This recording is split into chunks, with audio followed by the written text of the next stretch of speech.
Hello students, आपने मेरे previous lecture में जाना था इलेक्ट्रोकेमिकल सीरीज क्या है। एसएचई स्टैंडर्ड हाइड्रोजन इलेक्ट्रोड की हेल्प से आपने स्टैंडर्ड इलेक्ट्रोड पोटेंशियल को कैलकुलेट किया। Standard electrode potential E not आपने कैलकुलेट की, मैग्नीशियम के, जिंक की, सिल्वर की, सभी की। उसको रिड्यूसिंग स्ट्रेंथ के हिसाब से एक सीरीज में लगा दिया इंक्रीजिंग ऑर्डर में। जिसकी रिड्यूसिंग स्ट्रेंथ कम है उसको पहले, और जैसे जैसे रिड्यूसिंग स्ट्रेंथ इंक्रीज होती है उसी हिसाब से आपने लगा दिया उनको एक सीरीज में ई नॉट वैल्यू के हिसाब से। ई नॉट वैल्यू के हिसाब से आपने एक सीरीज बना ली। उस सीरीज को बोलते हैं इलेक्ट्रोकेमिकल सीरीज। वो जो सीरीज है ना, वो increasing reducing strength of various electrodes के हिसाब से बनाई गई है। The series depends on the reducing strength of various electrodes which is further on the basis of E naught cell. Clear? आज मैं इलेक्ट्रोकेमिकल सीरीज जो आपके पास है उसको अप्लाई कैसे करते हैं, यानी उसके फायदे क्या है, उसको कैसे हम अप्लाई करेंगे, उससे क्या हेल्प ले सकते हैं, उसकी एप्लीकेशन को हम एक एक करके बताएंगे। फर्स्ट एप्लीकेशन है with the help of electrochemical series we can know the feasibility of spontaneity of the reaction. We can know the feasibility और spontaneity of the reaction। Reaction चलेगी कि नहीं चलेगी उसको हम इलेक्ट्रोकेमिकल सीरीज की हेल्प से बता सकते हैं। उसके लिए मैं आज आपको हेल्प करूंगा, आपको बताऊंगा कैसे। देखो, मोस्टली स्टूडेंट्स से हम कंप्लीट करने कहते हैं ये इसमें ये डाल दिया, इसमें ये डाल दिया, क्या बन गया, मोस्टली वो आंसर दे ही देते हैं। फॉर एग्जांपल जो मैं रिएक्शन आपको लिखूंगा आप भी फटाफट मन में आंसर दे देंगे उसका। जैसे कॉपर प्लस जिंक सल्फेट क्या बन गया, बड़ी जल्दी आप आंसर देंगे ये कॉपर सल्फेट बन गया, दूसरे पास से जिंक बन गया। अगर मैं आपको यही इक्वेशन ये डालूं जिंक प्लस कॉपर सल्फेट क्या बन गया, तो आप कहेंगे जिंक सल्फेट बन गया और कॉपर बन गया। मींस बड़ी जल्दी से आपको रिएक्शन सोच लेंगे। बट स्टूडेंट्स मैं आपको बता दूं ये रिएक्शन तो सही है, बट अगर हम कॉपर में जिंक सल्फेट डालेंगे तब देयर इज नो रिएक्शन, कोई रिएक्शन नहीं होगी। व्हाई? ये रिएक्शन स्पॉन्टेनियस है, फिजिबल है, फिजिबल मीन चल सकती है, ये रिएक्शन नहीं चल सकती। व्हाई? कौन सी रिएक्शन फिजिबल है कौन सी नहीं हमें कैसे पता चलेगा? एक को हम रट्टा लगा सकते हैं, दूसरी को रट्टा लगा सकते हैं, पर यहाँ तो बहुत रिएक्शंस होती है, वास्ट रिएक्शन होती है, कैसे पता लगाएंगे कि कौन सी फिजिबल है कौन सी नहीं? तब उसके लिए मैं आपको हिंट देने जा रहा हूँ। प्लीज इसके लिए हमें इलेक्ट्रोकेमिकल सीरीज में से जिंक के और कॉपर के इलेक्ट्रोड पोटेंशियल चाहिए स्टैंडर्ड कंडीशन में, ई नॉट चाहिए। हमें इलेक्ट्रोकेमिकल सीरीज से पता लग जाएगा ई नॉट ऑफ जिंक। अगर आपसे एग्जाम में ये क्वेश्चन पूछा जाता है तो आपको इसकी वैल्यू जरूर दी जाएगी, क्योंकि ये एप्लीकेशन है इलेक्ट्रोकेमिकल सीरीज की, इसलिए आपको ये वैल्यू तो यकीनन दी जाएगी। ई नॉट वैल्यू माइनस 0.76 होती है जिंक की, ई नॉट वैल्यू कॉपर की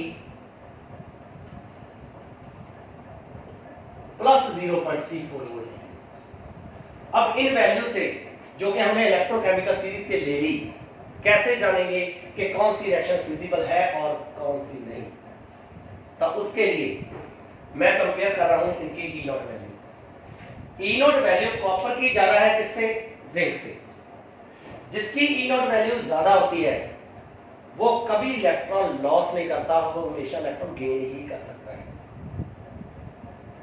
और जिसकी कम होती है वो इलेक्ट्रॉन लॉस ही करेगा अगर लॉस करने के एबल होगा तो।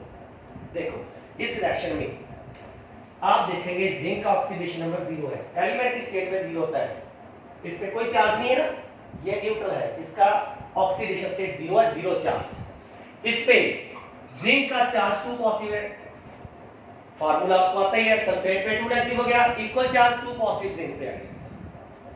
ओवरऑल चार्ज 0 होता है ना, नेगेटिव और पॉजिटिव बराबर हो गए। इस पे 2 नेगेटिव है सल्फेट पे, होल चार्ज, इस पे 2 पॉजिटिव आ गया। इसी तरह इस पे कितना आ गया 2 पॉजिटिव, इस पे कितना आ गया 0। इस रिएक्शन पे आपको ये पता चल गया कि कौन इलेक्ट्रॉन लॉस कर रहा है, कौन गेन कर रहा है। जिंक 0 से +2 इंक्रीज हो रहा है, पॉजिटिव ऑक्सीडेशन नंबर इंक्रीज हो रहा है। जहां पे ऑक्सीडेशन नंबर इंक्रीज हो समझ लो ऑक्सीडेशन हो गई, लॉस ऑफ इलेक्ट्रॉन। तो जिंक 2 इलेक्ट्रॉन लॉस कर रहा है इस रिएक्शन की तरफ, कॉपर गेन कर रहा है। अब हम ये देखेंगे क्या जिंक इलेक्ट्रॉन लॉस कर सकता है, उसको गेन करवा सकता है, क्या जिंक इसको रिड्यूस कर सकता है। जिंक ने इलेक्ट्रॉन लॉस किए, जिंक खुद क्या हो गया ऑक्सीडाइज। गेन किसने किए, कॉपर 2 पॉजिटिव ने, तो कॉपर 2 पॉजिटिव क्या हो गया रिड्यूस। अगर जिंक ना होता तो कॉपर रिड्यूस नहीं हो सकता, क्यों, ऑक्सीडेशन और reduction are complementary to each other. Oxidation और रिडक्शन कंप्लीमेंट्री है एक दूसरे के, बिना एक दूसरे के नहीं हो सकते। मींस कॉपर रिड्यूस हो रहा है इलेक्ट्रॉन गेन करके, बट उसको रिड्यूस कौन कर रहा है, जिंक। तो हमने देखना है क्या जिंक आपका कॉपर 2 पॉजिटिव को कॉपर में रिड्यूस कर सकता है, यानी ये ऑक्सीडाइज होगा तो करेगा ना।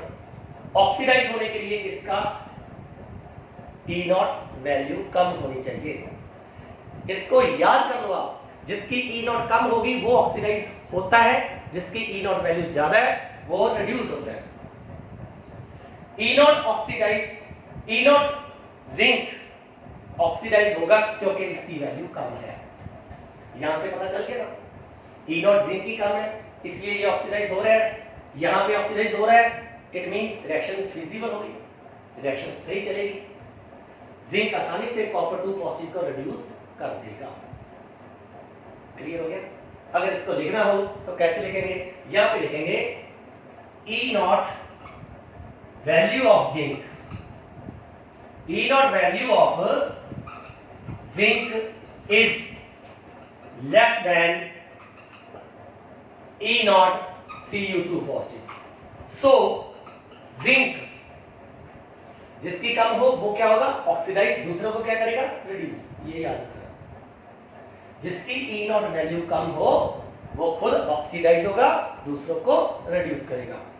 क्योंकि इसकी वैल्यू कम है so zinc reduce, easily reduce भी लिख सकते हैं, reduce copper 2 positive into copper, hence the reaction is feasible, hence the reaction is feasible। Clear. वही अगर मैं आपको कहता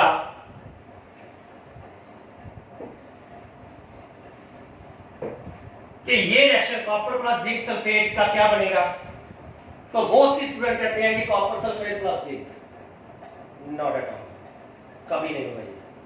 क्यों, यहां पे रिएक्शन पॉसिबल ही नहीं है, नो रिएक्शन। व्हाई, फिर वही आंसर सेम तरीके से हम देंगे जो पिछला दिया था इलेक्ट्रोकेमिकल सीरीज की हेल्प से। E0 वैल्यू ऑफ जिंक बताया था आपको, याद होगी -0.76 volt. E0 value of copper +0.34। अब कंपेयर कीजिए, कॉपर ने यहाँ पे ऑक्सीडाइज होना या रिड्यूस होना, क्योंकि ये एलिमेंट स्टेट 0 पे है। अगर ये कॉपर सल्फेट बनेगा तो कॉपर 2 पॉजिटिव में जाएगा, इलेक्ट्रॉन लॉस करके। यानी ये अगर रिएक्शन होनी हो तो कॉपर को इलेक्ट्रॉन लॉस करने होंगे, जिंक को गेन करने होंगे, यानी ये इसको रिड्यूस करेगा, जिंक 2 पॉजिटिव से जिंक। मींस कॉपर ने रिड्यूस करना in the reaction zinc 2 positive to zinc. क्या ये एबल है करने के? नहीं है। क्यों? इसका E0 वैल्यू ज्यादा है, ज्यादा वाला खुद ऑक्सीडाइज नहीं हो सकता, दूसरे को रिड्यूस नहीं कर सकता, इसका याद रखना। अगेन मैं कहता हूं जिसकी E0 वैल्यू कम है वो खुद ऑक्सीडाइज होगा, दूसरे को रिड्यूस कर सकता है। रिएक्शन को ध्यान से देखिए, कौन ऑक्सीडाइज हो रहा है वो हो सकता है कि नहीं हो सकता, बस इससे आपको आंसर मिल जाएगा। अब मैं देखो कैसे सोचता हूँ, ये कॉपर है, ये जिंक 2 पॉजिटिव है, कॉपर ने कॉपर 2 पॉजिटिव बनना है, ऑक्सीडाइज हो रहा है, इसको रिड्यूस करना है। क्या कॉपर ऑक्सीडाइज हो सकता है? अगर इसकी वैल्यू कम हो पर ज्यादा है, नहीं हो सकता, reaction is not feasible.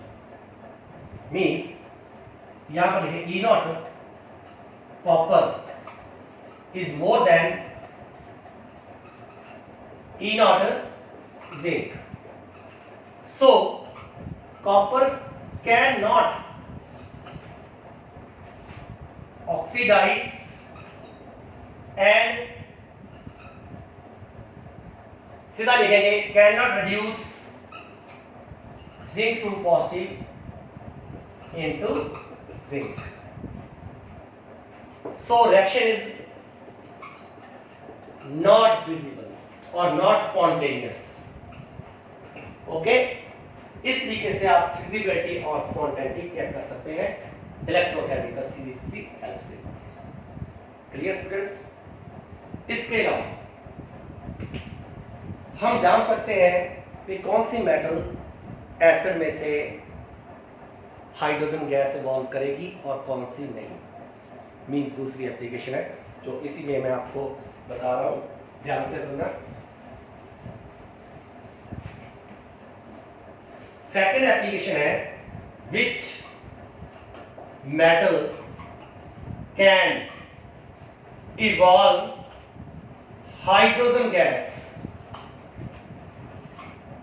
from acidic solution। Acidic solution में से कौन सी मेटल जो हाइड्रोजन गैस इवॉल्व कर सकती है? जैसे मैंने सल्फ्यूरिक एसिड में जिंक डाला तो वहां से बबल्स पैदा होने शुरू होंगे, वो हाइड्रोजन गैस के होंगे। अगर मैंने वहां पे कॉपर डाल दिया, सिल्वर डाल दिया, तो वहां पे बबल्स नहीं पैदा होंगे, यानी वहां पे कोई रिएक्शन नहीं हो रही है। कॉपर पे एसिड का कोई असर नहीं होता।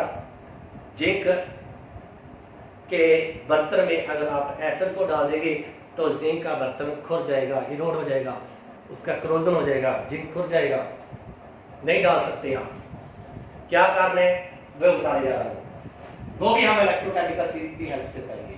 पहले बताता हूं जिंक में, जिंक से क्या होता है? अगर जिंक को हम एसिड में डालते हैं, सल्फ्यूरिक एसिड में, सल्फ्यूरिक एसिड में क्या होता है? H पॉजिटिव होते हैं आयंस, और इनसे जिंक का पोटेंशियल बनना है। अगर जिंक को हम सल्फ्यूरिक एसिड में डालेंगे तो जो जिंक का पोटेंशियल क्रिएट होना है, प्रोड्यूस होना है, वो Zn का H पॉजिटिव के साथ होना है। तो इनकी ई नॉट वैल्यू कंपेयर करते हैं। E not value H positive hydrogen की होती है 0, ये हम स्टैंडर्ड हाइड्रोजन इलेक्ट्रोड में बता चुके हैं। ई नॉट वैल्यू जिंक की अभी बताया था -0.76 वोल्ट। अब ये बताओ कि अगर हम जिंक में जिंक सल्फ्यूरिक एसिड में डालेंगे तो क्या रिएक्शन पॉसिबल है?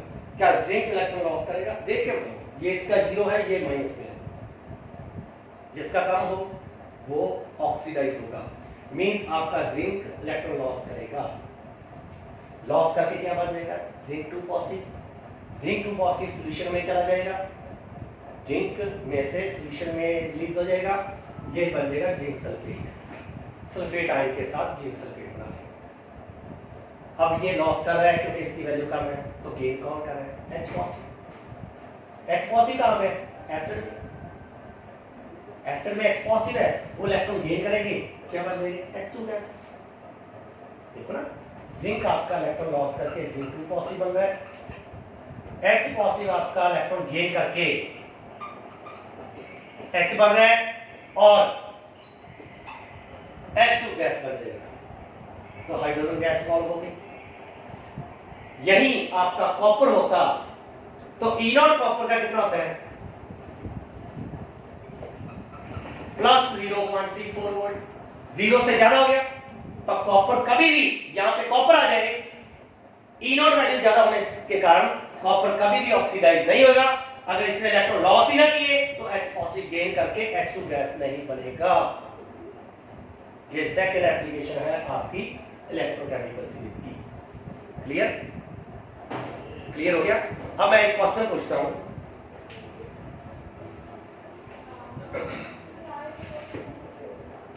कैन वी स्टोर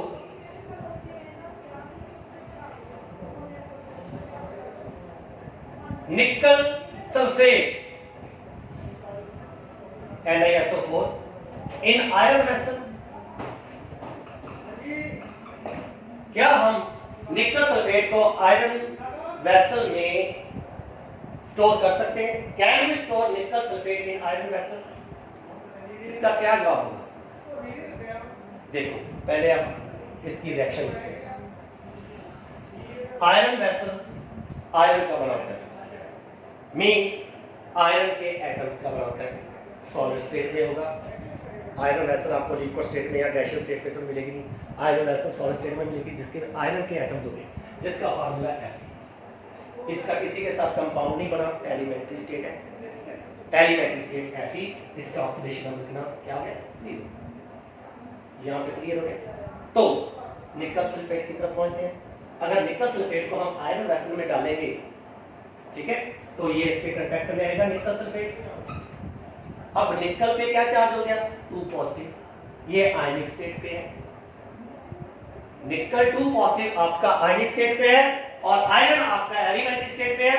आयरन का ऑक्सीडेशन स्टेट 0 हो गया और निकल का 2 पॉजिटिव हो गया। अब हम इनका कंपेयर करेंगे इलेक्ट्रोकेमिकल सीरीज के हिसाब से। Standard electron potential E0 value, electrochemical series बताती है कि E0 value of Fe that is equal to -0.44 volt. ये हमें इलेक्ट्रोकेमिकल सीरीज से पता चलेगा। E0 value of nickel that is equal to -0.25 volt. अब आप कंपेयर कीजिए, क्या आयरन यहां पे रिएक्शन तभी होगी अगर आयरन ऑक्सीडाइज होगा।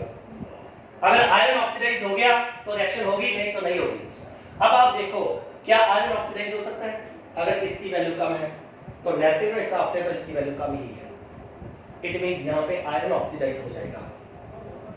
अगर कोई एटम इलेक्ट्रॉन लॉस करता है तो वो एलिमेंट्री फॉर्म में नहीं रह गया, तो वेसल से निकल कर सॉल्यूशन में चला जाएगा। कौन सा सॉल्यूशन में? निकल सल्फेट में। यानी आयरन की जो वेसल है वो थोड़ी थोड़ी खुरना स्टार्ट हो जाएगी। इसका इरोजन होना स्टार्ट हो जाएगा। क्यों? क्योंकि आयरन का E0 वैल्यू कम होने के कारण ये ऑक्सीडाइज होना शुरू हो जाएगा। क्लियर? अगर ये ऑक्सीडाइज हो गया तो ये बन जाएगा आपका आयरन सल्फेट और आपका निकल जो है वो इलेक्ट्रॉन गेन करके निकल 2 पॉजिटिव से निकल बनना शुरू हो जाएगा। ओवरऑल आप निकल सल्फेट को आयरन वेसल में स्टोर नहीं कर सकते, रिएक्शन स्टार्ट हो जाएगी, वेसल आपकी इरोड होना शुरू हो जाएगी और निकल सल्फेट आपका आयरन सल्फेट बनना शुरू हो जाएगा। It means you can not store nickel sulphate in iron vessel because iron reduce nickel two positive. Overall आपको पता चल गया होगा आयरन वेसल में हम निकल सल्फेट को स्टोर नहीं कर सकते। हाँ, अगर आयरन सल्फेट होता तो निकल वेसल में स्टोर कर सकते थे। अगर इसको इसमें नहीं कर सकते तो इसके सॉल्यूशन को निकल वेसल में जरूर स्टोर कर सकते हैं, क्योंकि वो उसको रिड्यूस नहीं करेगा। निकल आयरन को रिड्यूस नहीं कर सकता, आयरन निकल को रिड्यूस कर सकता है। कौन रिड्यूस कर सकता है? ये E0 वैल्यू कंपेयर करके आपको पता करना। इस लेक्चर को 2-3 बार सुनना और कंपेयर करना और भी मेटल्स लेके उसको कंपेयर करना। बुक में से क्वेश्चन देखना, अगर ना पता चले तो फिर मुझसे पूछना। आज का इलेक्ट्रोकेमिकल सीरीज एप्लीकेशन का ये पूरा हो गया। Thank you very much. Channel को सब्सक्राइब करना, और भी वीडियोस मैं डालूंगा यहाँ पे, और भी वीडियोस पता लगे साइंस के बारे में ट्रिक्स भी, केमिस्ट्री के बारे में ट्रिक्स भी पता लगेंगे। क्लियर? इसलिए एक वीडियो में मैंने फार्मूला कैसे होता है आयनिक कंपाउंड का आसानी से कैसे याद कर सकते हो वो समझाया हुआ है। ठीक है?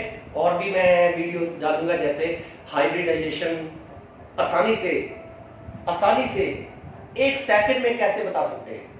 स्टूडेंट्स को हाइब्रिडाइजेशन ही नहीं आती। जैसे XeOF2 ज़ीनोन ऑक्सीफ्लोराइड, अगर स्टूडेंट पूछे इसकी हाइब्रिडाइजेशन क्या है कंपाउंड, तो वो आसानी से नहीं बता सकता।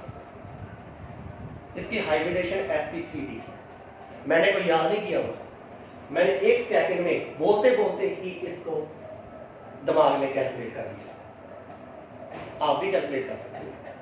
इसका भी आपको फार्मूला बताऊंगा कि कैसे आप SO4 एक्टिव सल्फेट आयन, हम लेक्चर में बात कर ही चुके हैं, इसकी हाइड्रेशन क्या है, sp3। मैंने बड़ी आसानी से कैलकुलेट कर लिया, आप भी कैलकुलेट कर सकते हैं। sp3 इसकी हाइब्रिडाइजेशन है। ये जानने के लिए आप मेरा वीडियो सब्सक्राइब करें और आपको सभी केमिस्ट्री के टिप्स मिलते रहेंगे। ठीक है, थैंक यू वेरी मच। आज का लेक्चर मैं यहीं खत्म